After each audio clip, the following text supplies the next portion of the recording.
Não. Basura. Ha? Ha? Hadi ya.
Son zamanlarda yani özellikle okulların açılmasıyla beraber bu kişiler için özellikle satışı yapan insanlar için bir piyasa haline geldi.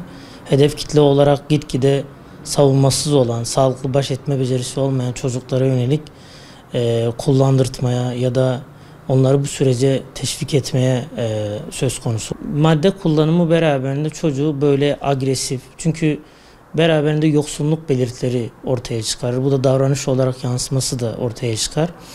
Kişi zamanla kullandığı maddeye bağlı olarak tolerans geliştirir ve gitgide kullandığı madde yani çünkü sağlıklı baş etme becerisi olmadığı için bu maddeyi kullanarak sorunlarını güya çözdüğünü düşünür ve gitgide kullandığı madde de yetmemeye başlıyor.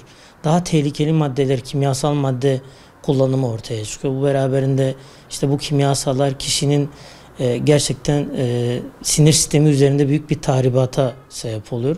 Bundan dolayı ailelerin aslında çocuğun o gün içerisindeki davranışlarına dikkat etmeli.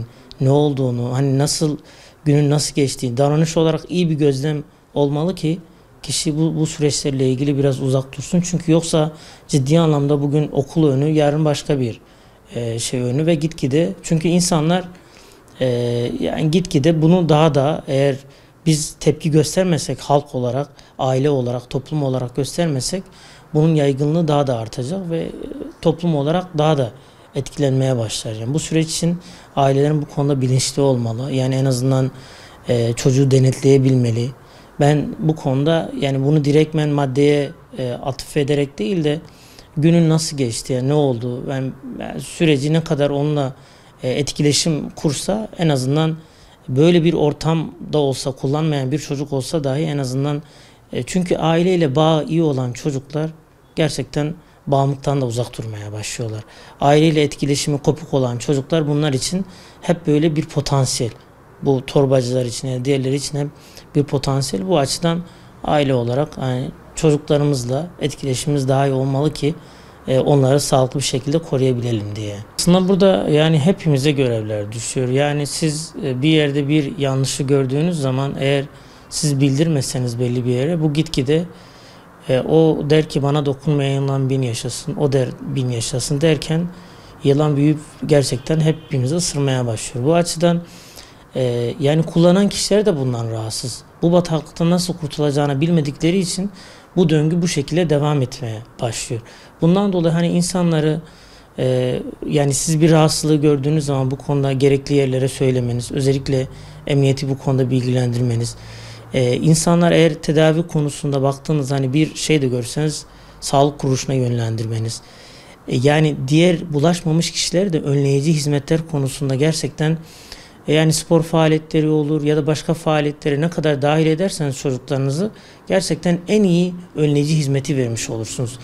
Bu bir mahallede kitap okuma etkinliği olabilir. Bu bir ne bileyim futbol şeyi olabilir.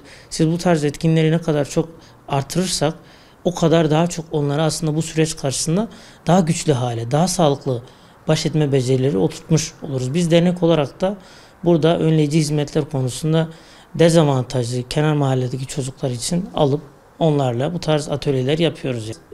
Gerçekten risk çok büyük. Yani risk bütün hemen hemen gitgide yaş da inmeye başlıyor. Çünkü özellikle kişi sağlıklı baş etme becerisi olmayan gençler yani ergenler bunlar hepsi potansiyel risk grubu. Bundan dolayı okul rehberlik servisleriyle bu tarz risk grubunda olan gençleri fark ettiğiniz zaman aile olarak okul rehberlik servisinden kesinlikle destek almalı ki bu tarz durumlarla en azından koruyabilsinler diye. Yani siz çocukta bir sorun gördünüz, bir süreç gördünüz. Lütfen destek almasına yöneltin ki bu maddeyi destek olarak, olumsuz destek olarak kullanmasın diye.